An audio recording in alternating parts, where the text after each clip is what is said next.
Hello मेरे प्यारे दोस्तों, कैसे हैं आप सभी लोग। उम्मीद है आप सभी लोग अच्छे होंगे, स्वस्थ होंगे, कुशल होंगे। कहानी के लिए मेरे चैनल को सब्सक्राइब कीजिए, कहानी को लाइक और शेयर ज़रूर कीजिएगा। कहानी अच्छी लगे तो प्लीज़ ज़रूर बताइएगा। तो शुरू करते हैं हम आज की अपनी कहानी। मेरा नाम सौव्रत देसाई है। आज मेरी माँ इस दुनिया में नहीं है।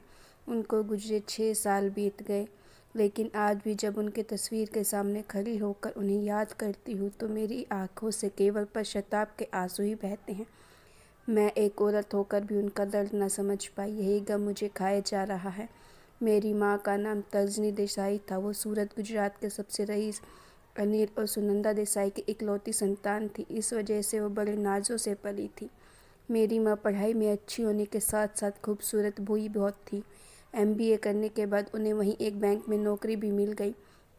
तब मेरे नाना ने कहा, जब अपना खुद का ऑफिस है तो तुम्हें दूसरी जगह काम करने की क्या ज़रूरत। तो वो हंसकर कह उठी, पापा मुझे अपने दम पर कुछ हासिल करना है। आपके ऑफिस का काम मैं जब चाहे संभाल सकती हूँ, है ना।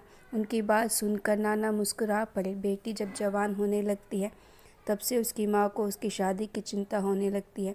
मेरी नानी को भी उस वक्त अपनी बेटी की शादी की चिंता ज़्यादा होती। जब कोई पूछ लेता कि सुनंदा बहन बेटी की शादी कब कर रही हो, लेकिन मेरी माँ ने अपनी ज़िंदगी के लिए जो सपने देते थे वह उन्हें पूरा करना चाहती थी। शादी की पहली इसलिए जब कोई रिश्ता आता तो वह उन्हें मना कर देती। बैंक में नौकरी मिल जाने पर मानो उन्हें पंख मिल गए। गगन में ऊंची उड़ान भरने को बैंक में बहुत जल्द उनका एक ग्रुप बन गया, जिसमें सब हम उम्र ही थे। आशीष, रीना, पल्लवी, माधव, शशांक, मयंक और इशित पटेल।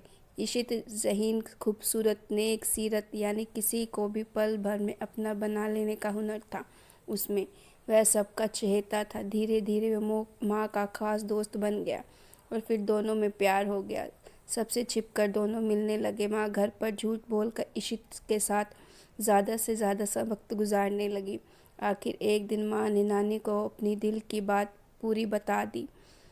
पहले तो बेटी के मुंह से सारी बातें सुनकर उन्हें बहुत गुस्सा आया। नानी ने अपनी नाराज़गी भी जताई, लेकिन थी तो एक माँ। अपनी बेटी की खुशी के लिए मान गई और अपने पति को भी इस रिश्ते के लिए रजामंद कर लिया। अपनी बेटी की खुशी की खातिर उन दोनों ने इशित के माँ बाप से बात की। वह खुश, लोग भी खुशी खुशी मान गए। एक शुभ दिन देखकर दोनों की सगाई कर दी गई। दोस्त ने यह सब बात सुनी तो पार्टी की मांग की। इशित ने खुशी खुशी हाँ भी कर दी। शनिवार की रात उसके फार्म हाउस पर पार्टी थी। माँ अपनी सहेलियों के साथ वहाँ गई थी। वे वहाँ रात को रुकने वाले थे। रात 12 बजे म्यूज़िक बंद हुआ और सबने खाना खाया। कुछ दोस्त वापस चले गए तो कुछ रुक गए। एक कमरे में लड़कों के रहने का इंतज़ाम था और एक कमरे में लड़कियों के लिए इंतज़ाम था। इन सब में से एक शख्स ऐसा भी था जो अपनी बेइज्जती का बदला पल्लवी से लेना चाहता था। उसका प्यार कभी कबूल ही ना हुआ था। ये उसकी तौहीन थी। ज़िंदगी भर उसे याद रहे, वह ऐसा सबक सिखाना चाहता था। वह मौका उसे आज मिल गया। उसने पहले ही देख लिया था कि कौन सी लड़की कहाँ सोने वाली है। सबके सो जाने के बाद वो उस पलंग के पास गया जहाँ पल्लवी सोने वाली थी। अंधेरे में उस लड़की के मुंह को दबोचा और उसे छत पर ले गया। वहाँ उसने उसका बलात्कार किया। अचानक से हुए इस हादसे से वो लड़की बेहोश हो गई। वह दरिंदा चुपचाप अपनी जगह आकर सो गया। माँ के कमरे में ना होने पर पल्लवी ने उन्हें बहुत ढूंढा। उसके ना मिलने पर सबको जगाया। पल्लवी को अपने सामने देखकर वह दरिंदा चौंक गया। यह यहाँ है तो कल रात मैंने। पल्लवी के मुंह से यह सुनकर कि तर्जनी गायब है, उसके पैरों तले ज़मीन खिसक गई और अगर इशित को पता चला तो वह उसे ज़िंदा नहीं छोड़ गई है। बात सोचकर वह बाथरूम में डर के मारे छुप गया।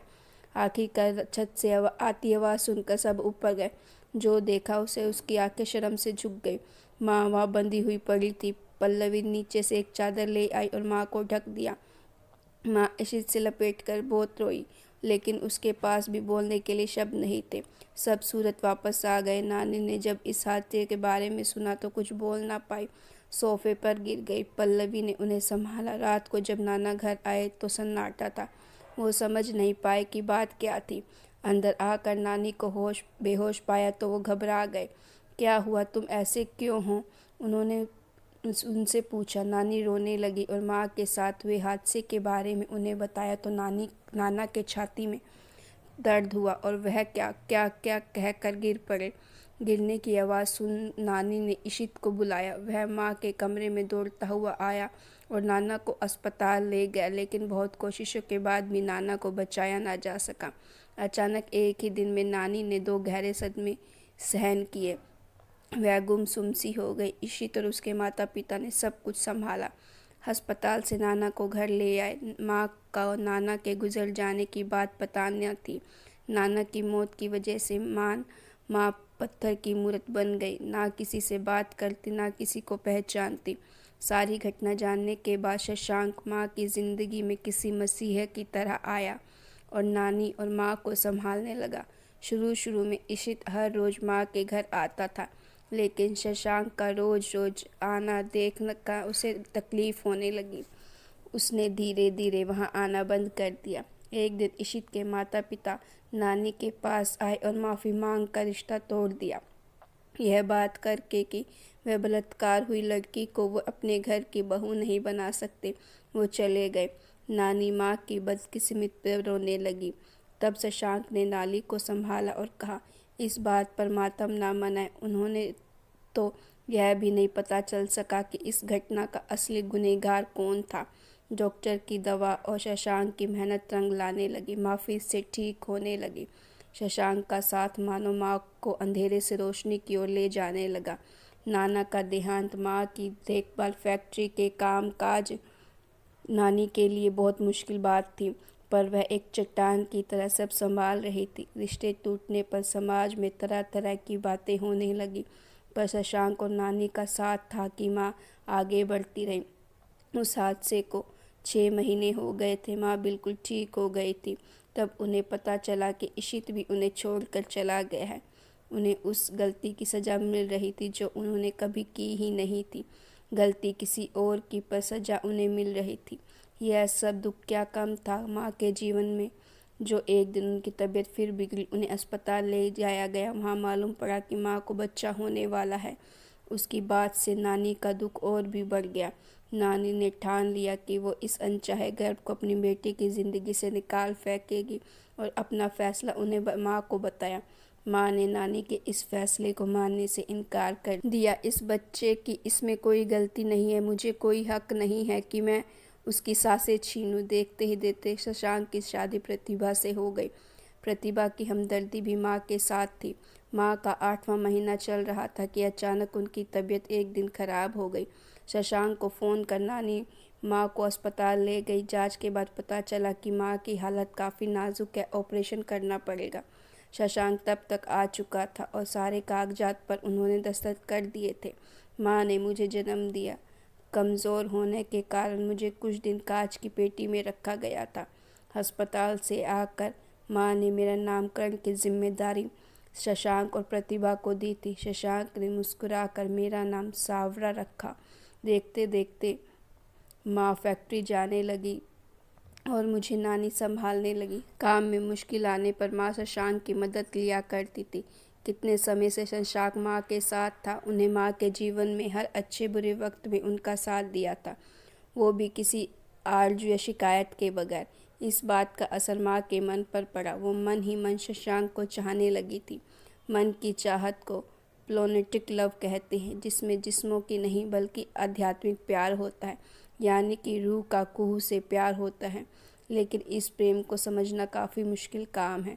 इस प्यार की अहमियत किसी किसी को ही समझ आती है, जिसमें 2 लोगों के जज्बात, सोच समझ, एक दूसरे के लिए आत्मीयता महसूस होते हैं। शशांक का बार बार माँ के घर आना समाज में चर्चा का विषय बन गया था। लोग कई तरह की बातें करने लगे थे, पर इसकी परवाह ना तो माँ को थी न शशांक को। मैं बड़ी होने लगी थी। बचपन में मैं शशांक अंकल के आगे पीछे घूमा करती थी। कहते हैं कि बच्चों का मन काफ़ी जज्बाती होता है। मैं बड़ी हुई तो माँ और शशांक अंकल के बारे में सुन के मुझे माँ से नफ़रत होने लगी। अब तो यह हाल था कि मैं शशांक अंकल का अपमान भी करने लगी थी। इस बात का माँ को बहुत दुख होता था। वह मुझे डांटती तो शशांक अंकल बीच में आकर कहते, उसे कुछ मत कहो, वह अभी बच्ची है, बड़ी होगी तो खुद सब समझ जाएगी। लेकिन वह दिन कभी ना आया। माँ से नफ़रत के कारण मैंने अपने ही कॉलेज में पढ़ने वाले अलाप देसाई से शादी कर ली। माँ को बताया भी नहीं।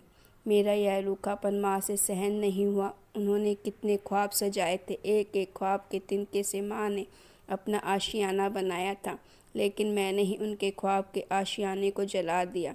वो अब थक गई थी किस्मत के इस खेल से, पर थी तो माँ ही। मुझे दुआ देते हुए कहती, गुलशन बस जाए उम्मीदों से, तेरे यही दुआ है मेरी मेरी बच्ची। माँ को यह दुख अंदर ही अंदर खाए जा रहा था। यह बात शशांक अंकल को पता चली तो उन्होंने सोचा, किस्मत भी क्या क्या खेल खेल रही है तर्जनी के साथ। उसकी ज़िंदगी एक सवाल ही तो बन गई है। जिस बेटी के जन्म के लिए पूरे समाज से लड़ाई की, उसे जन्म दिया, आज वही बेटी उसके साथ इस तरह पेश आती है। दुख तो शशांक अंकल को भी बहुत था, पर वो भी मजबूर थे। उन्होंने माँ को समझाया, पर माँ ही अंदर इस गम से हारने लगी। माँ आज मुझसे ही हार गई। वह जिंदा तो थी, पर उनके दिल की धड़कन मैं खो चुकी थी। अब जिंदगी जीने की कोई वजह ही नहीं रही उनके पास। अपना सब कुछ मेरे और अलाप के नाम कर दिया और हमारी जिम्मेदारी शशांक अंकल को सौंप दी। एक रात डायरी लिखते लिखते सो गई, फिर कभी न जागने के लिए।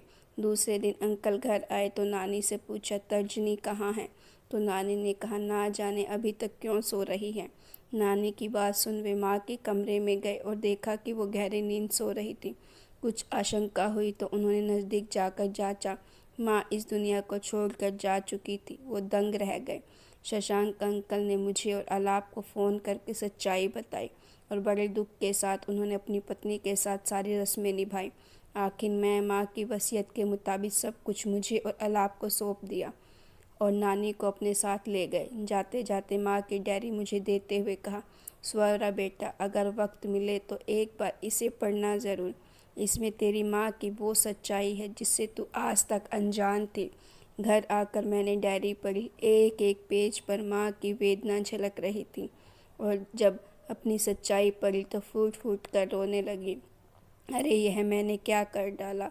उस माँ को कोसती रही जिसने समाज से लड़कर मुझे जन्म दिया था, और शशांक अंकल और माँ का सच जानकर पानी पानी हो गई। उनका प्यार कितना सच्चा और शुद्ध था। मैं उन पर शक कर रही थी और ना जाने क्या क्या बोला था। अरे यह मैंने क्या किया। फिर मैंने सारी बातें अलाप को बताई। अलाप ने कहा, मैंने तुम्हें सदा कहता था कि किसी को जाने बगैर ऐसे नहीं कहना चाहिए कि बाद में सच पता चले तो हमें पछताना पड़े। हाँ अलाप, आपकी बात सही है। मैंने माँ को बहुत गलत समझा। वो तो इस दुनिया में रही नहीं, लेकिन मैं अपनी गलती सुधारना चाहती हूँ। दूसरे दिन सुबह ही मैं अलाप को संग लेकर शशांक अंकल के घर पहुँची। सुबह सुबह मुझे वहाँ देखकर अंकल समझ गए कि मुझे माँ की सच्चाई पता चल गई है। आओ सवरा बेटा, शशांक अंकल ने मुझे प्यार से बुलाया। मैं सीधे उनके पैरों में गिर पड़ी और फूट कर रोने लगी। वह अपनी गलतियों का पश्चाताप करने के लिए कहने लगी, मुझे माफ़ कर दो। मुझे प्यार से उठाकर अंकल ने कहा, बेटा, वक्त का तकाजा यही है कि जो हो गया उसे भूल जाओ। अगर यह तुम पहले करती तो तर्जनी आज शायद जिंदा होती। ये तस्वीर बन हमारे बीच न होती। मैं अपनी गलतियों पर बहुत धोई। अंकल, आज से मैं आपको पापा और प्रतिभा आंटी को माँ ही कहूँगी। मेरी एक गलती की वजह से आज मेरी माँ इस दुनिया में नहीं है और यही अफसोस मुझे ज़िंदगी भर रहेगा। यही है वह श्रद्धांजलि के फूल जिसे मैं अर्पण तो करूँगी, लेकिन वो कभी खिलेंगे नहीं। पूरी कायनात में माँ की याद सबसे अलग होती है। इसे बड़ी श्रद्धा सुमन स्वर्गीय माँ के लिए क्या होगा। तो गाइज़, अगर आपको स्टोरी अच्छी लगी हो तो प्लीज़ लाइक करें और ऐसी स्टोरीज़ के चैनल को सब्सक्राइब करें।